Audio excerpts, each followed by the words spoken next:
Hello friends, welcome back to the channel जिसका नाम है पढ़ाई बिरयानी। तो यहाँ पे हमने अपना 5 चैप्टर्स में कुछ देखा था पाइथन को लेके। हमने बहुत सारे टॉपिक्स पढ़े, उनको डिटेल में देखा, उनके मेथड्स देखे, फंक्शंस देखे, कैसे यूज़ करेंगे, क्या उसका सिंटैक्स होगा, किस तरह की एरर आ सकती है, क्या क्या कंडीशन हमें अप्लाई करनी चाहिए अपने प्रोग्राम को एरर फ्री रन कराने के लिए। ठीक है, तो आज हम इस पाइथन लैंग्वेज रिवीजन हैंडबुक में हम इसको फटाफट से देखेंगे और आपने जितने टॉपिक्स अभी तक पढ़े हैं वो सब आपके ब्रशअप हो जाएंगे। ठीक है, चलिए स्टार्ट करते हैं। उससे पहले चैनल को कर लीजिए सब्सक्राइब।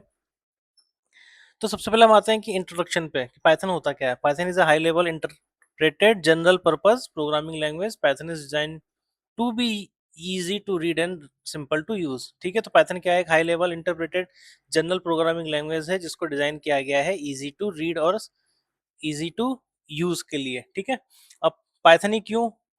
उसकी डेफिनेशन में आ गया, simple and easy to learn है, वाइड रेंज ऑफ एप्लीकेशंस में यूज होता है, लार्ज कम्युनिटी सिस्टम है इसका, क्रॉस प्लेटफॉर्म कंपैटिबिलिटी है। मतलब ये नहीं कि आपको एप्स बनानी है तभी आपको पाइथन यूज करना है, आपको कोडिंग करनी है आप पाइथन यूज कर सकते हैं, आपको कोई प्रोग्राम, अब मल्टीपल पर्पस, आप एआई में पाइथन का यूज कर सकते हैं, आपको कोई सॉफ्टवेयर डेवलप करना है उसमें आप पाइथन का यूज कर सकते हैं। ठीक है, साथ ही साथ इसके रेगुलर अपडेट्स आते रहते हैं जो कि पाइथन को एक इम्प्रूव लैंग्वेज बनाता है। ठीक है, अब इसके एप्लीकेशंस क्या क्या है?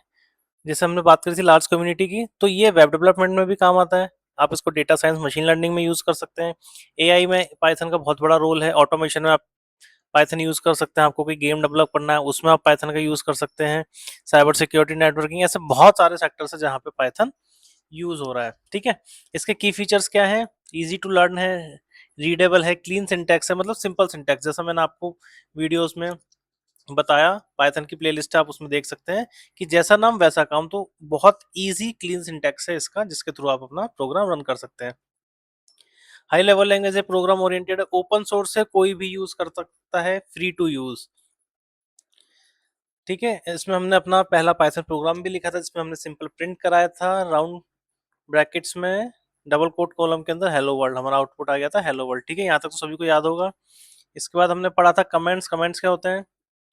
कमेंट दो तरह के होते हैं, सिंगल लाइन और multi line. Single line use करने के लिए हम कंट्रोल बैकस्लैश का यूज करते हैं, तो आपका कोई भी लाइन कमेंट में, सिंगल लाइन कमेंट में कन्वर्ट हो जाती है। इसके अलावा अगर हमें मल्टी लाइन कमेंट लिखना है तो हम ट्रिपल सिंगल कोट या फिर ट्रिपल डबल कोट का यूज करते हैं। ठीक है, और इसको यूज करने से क्या होता है?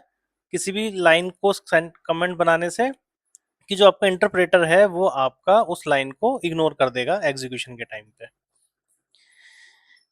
चैप्टर 2 में हम वेरिएबल्स और डेटा टाइप रिवाइज कर लेते हैं। वेरिएबल्स क्या होते हैं? Variables is a name given to a memory location in a Python program. ठीक है, हमें कुछ भी इंट्रोड्यूस कराना है, कुछ नया डेटा, नया पैरामीटर, तो हम उसको वेरिएबल के अंदर, वेरिएबल का यूज करके पाइथन प्रोग्राम में इंट्रोड्यूस कर देते हैं। ठीक है, अब डेटा टाइप्स क्या होता है? डेटा टाइप सबके कई तरह के होते हैं कि आपने जो पाइथन में इंट्रोड्यूस किया वो क्या है, उसका डेटा क्या है, उसका टाइप क्या है, उसका नेचर कैसा है।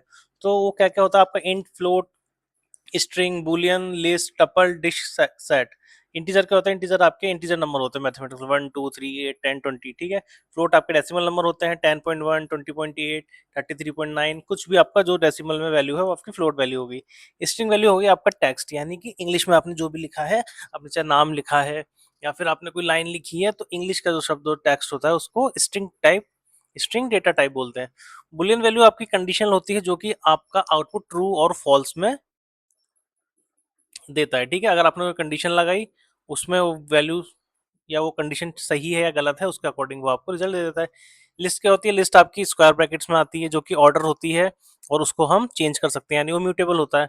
टपल क्या होता है? टपल आपका राउंड ब्रैकेट्स में होता है डेटा जो कि ऑर्डर होता है बट हम उसको चेंज नहीं कर सकते। ठीक है, डिक्शनरी होती है, डिक्शनरी आपकी इन्वर्टेड कॉलम्स में होती है जिसमें हम कॉमास में, सॉरी ब्रैकेट्स में होती है जिसमें हम कॉलन का यूज करते हैं और वो की वैल्यू पेयर होता है। इसके अलावा सेट होता है।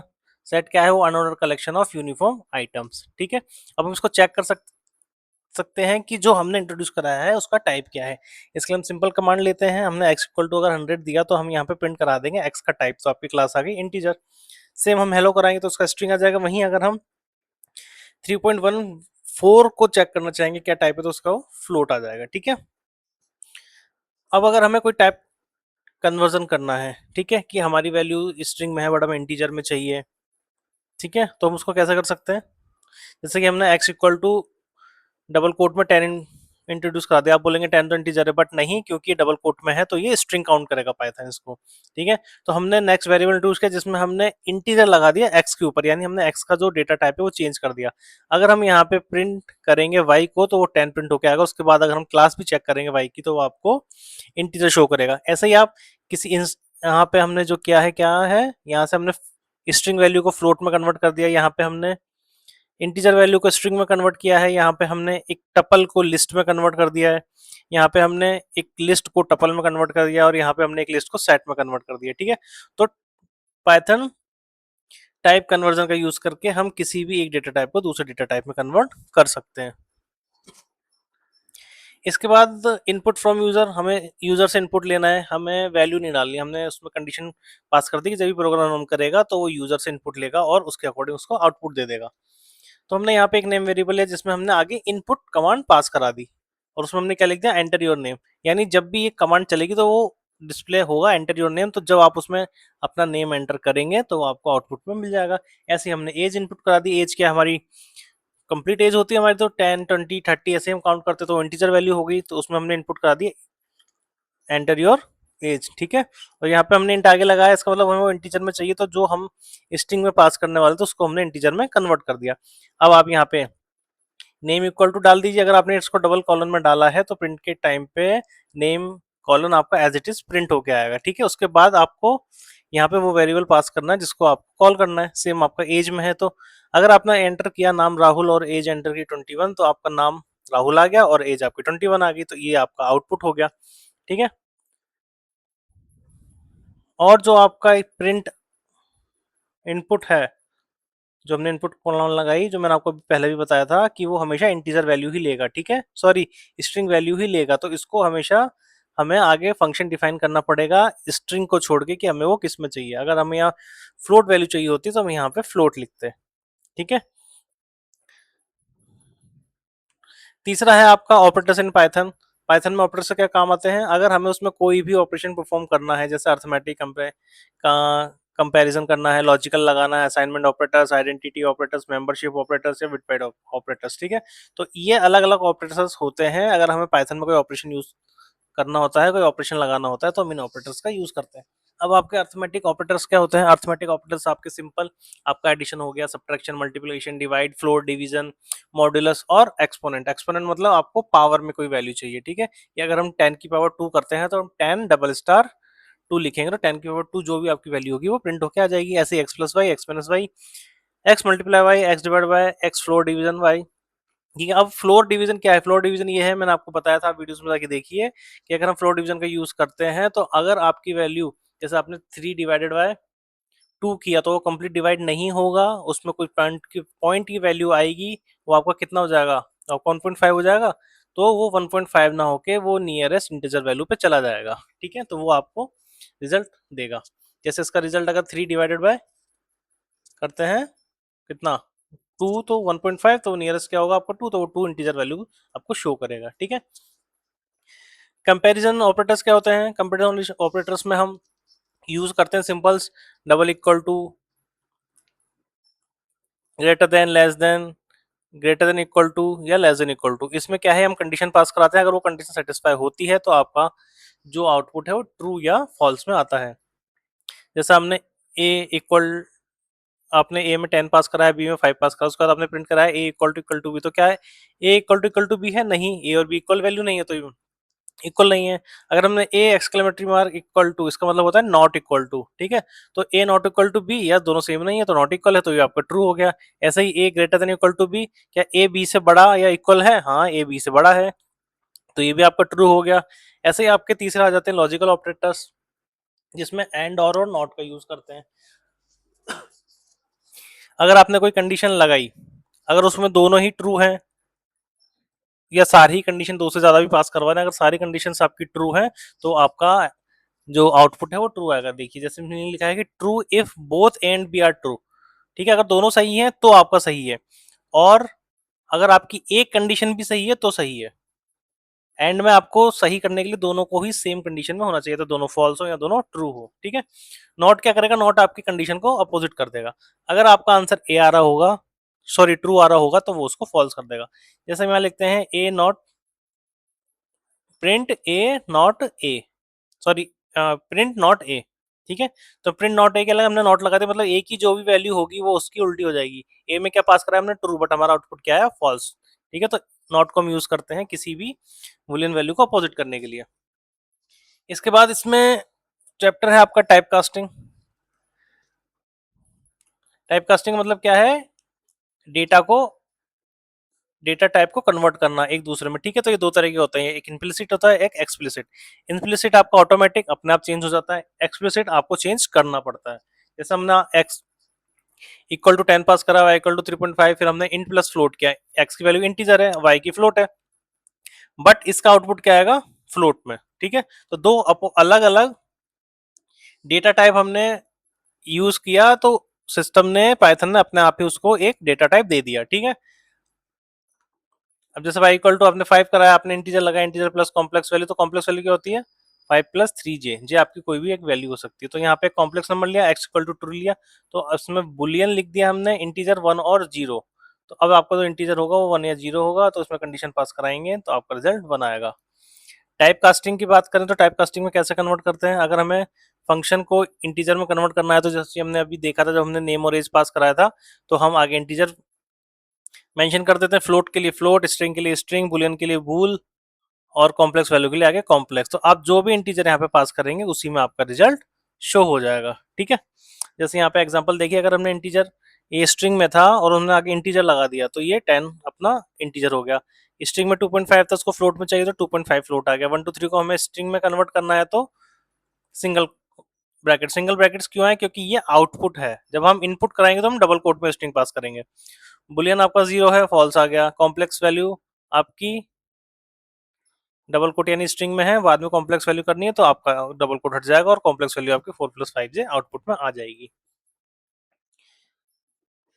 यूजर इनपुट ऑन पाइथन कैसे होगा, देख ही लिया हमने पीछे एग्जांपल में कि हमें क्या करेंगे, हम एक इंटीजर में इनपुट पास करा देंगे और उसमें एंटर योर नेम कर देंगे। जब भी यूजर उसमें अपना नाम डालेगा तो उसका नाम आ जाएगा, वो स्ट्रिंग में है। फिर हम इनपुट करेंगे क्या, एज, एज करेंगे हम इंटीजर में, तो हम इंटीजर आगे पास करा देंगे क्योंकि हमें अपना आउटपुट इंटीजर के हिसाब से चाहिए, ठीक है। तो आपने एज लिख दी, इसके बाद आपने फ्लोट वैल्यू लिख दिया, फ्लोट में क्या करा आपने, आपने प्राइस लिख दिया, कुछ भी प्राइस लिख दिया आपने, 23.75 मेंशन किया, तो वो आपका फ्लोट डेटा टाइप हो गया। तो ठीक है, तो हम इनपुट के टाइम पे भी अपना डेटा टाइप कर सकते हैं। ये कुछ इसके प्रैक्टिस एग्जांपल्स हैं कि ए में आपने इंटीजर इनपुट कराया, बी में इंटीजर इनपुट कराया, और एस में आपने ए और बी को प्लस कर दिया। तो प्रिंट जब आप करेंगे ए प्लस बी यानी सम इक्वल टू लिखेंगे एस वेरिएबल, तो उसका रिजल्ट आपका 25 आ जाएगा, ठीक है। हमने 10 वैल्यू दी और 15 वैल्यू दी, इसलिए वो 25 आया। ऐसे ही दो एग्जांपल हो रहे हैं, आप इसको खुद करके देखिएगा, ठीक है। फिर हम आते हैं कंट्रोल फ्लो स्टेटमेंट में, जो हमने चैप्टर 5 में पढ़ा। कंट्रोल फ्लो स्टेटमेंट क्या है, ये आपका किसी भी पाइथन प्रोग्राम के फ्लो के एग्जीक्यूशन को कंट्रोल करता है, ठीक है। अब इसमें हमने कितने पढ़े थे, 3 तरह के पढ़े थे। एक हमने पढ़ा था कंट्रोल स्टेटमेंट, जिसमें क्या था, इफ एल्स और इफ एलिफ एल्स, ठीक है। अगर इफ कंडीशन पास हो जाएगी तो प्रोग्राम आपका वहीं एंड हो जाएगा, अगर वो पास नहीं होगी तो पाइथन आगे रन करेगा, एल्स के लिए जाएगा, उस कंडीशन को प्रिंट कर देगा। अगर मल्टीपल कंडीशन है तो हम इफ एल्स में कंडीशंस पास करते चलेंगे, लास्ट में एल्स लगा के अपनी कंडीशन पास करा लेंगे, ठीक है। जैसे ये आपका एल्स है, अगर आपने इफ है, अगर आपने इफ में कोई कंडीशन पास करी, if age greater equal to 18 then you are an adult, ठीक है। तो अगर आप जब इनपुट करेंगे 18, अगर आपने इनपुट किया है 18 से ज्यादा, तो ये प्रिंट हो जाएगा। अगर आपने ये 18 से कम प्रिंट किया है तो प्रोग्राम आपका एग्जीक्यूट नहीं करेगा, ना ही एरर शो करेगा, ठीक है। वहीं अगर आप कंडीशन पास करते थे कि 18 से ज्यादा है तो एडल्ट और 18 से कम है तो माइनर। इफ एलिफ एल्स मतलब वही, अगर आपको मल्टीपल कंडीशंस पास करानी है, ठीक है। जैसे हमने पढ़ा था कि greater than equal to 90 marks हैं तो आप ग्रेड ए में आ जाएगा, 75 में बी, 50 में सी, और अगर उसके अलावा कुछ आता है तो वो ग्रेड ए यानी एल्स में आ जाएगा, तो वो फेल हो जाएगा, ठीक है। तो इस तरह से आपका आउटपुट बनेगा। अगर आप 95 पास कराते हैं मार्क्स तो ए, 80 में बी, 60 में सी, और 40 में फेल, क्योंकि लास्ट कंडीशन हमने दी थी greater than equal to 40, but ये स्टिल नीचे है तो ग्रेड एफ को ही प्रिंट कराएगा और आपको फेल कर देगा, ठीक है। उसके अलावा हमने कंट्रोल सिस्टम में पढ़ा था अपना लूप्स, फॉर और वाइल। फॉर हमें पता है कि हमें अपना जो प्रोग्राम है कहाँ तक रिपीट करवाना है, और वाइल क्या है, वाइल में हम कंडीशन पास कर देते हैं कि जिस कंडीशन तक प्रोग्राम सेटिस्फाई होता जाएगा, आपका प्रोग्राम प्रिंट होता जाएगा, जहां पे वो सेटिस्फाई नहीं हुआ वहीं आपका प्रोग्राम ब्रेक हो जाएगा। ठीक है। और ब्रेक कंटिन्यू पास का यूज क्यों करते हैं? ब्रेक हम यूज करते हैं कि जहां तक हमें प्रोग्राम रन कराना है, जो वाइल की कंडीशन होती है, ठीक है, प्लस कंटिन्यू जो हम वैल्यू पास कराएंगे उस वैल्यू को छोड़ के प्रोग्राम आपका पूरा कंटिन्यू चलता रहेगा, और पास आपको कुछ भी नहीं कराना, आपको सिंपल वो एग्जीक्यूट कराते रहना है बिना किसी एरर के, तो आप पास कर देंगे तो आपका प्रोग्राम निकल जाएगा। ठीक है, तो ये आपका एक शॉर्ट पाइथन का रिवीजन हो गया है। आप इसको शॉर्ट में यहाँ देख सकते हैं। डिटेल के लिए मैंने पाइथन की प्लेलिस्ट ऐड कर रखी है, जहाँ पे आपको 4-5 चैप्टर्स मिल जाएंगे, जहाँ पे डिटेल में आपको एक एक पॉइंट समझाया गया है। इसके अलावा फिर भी आपको कोई कंफ्यूजन होता है तो आप कमेंट में लिख के मुझे बता सकते हैं।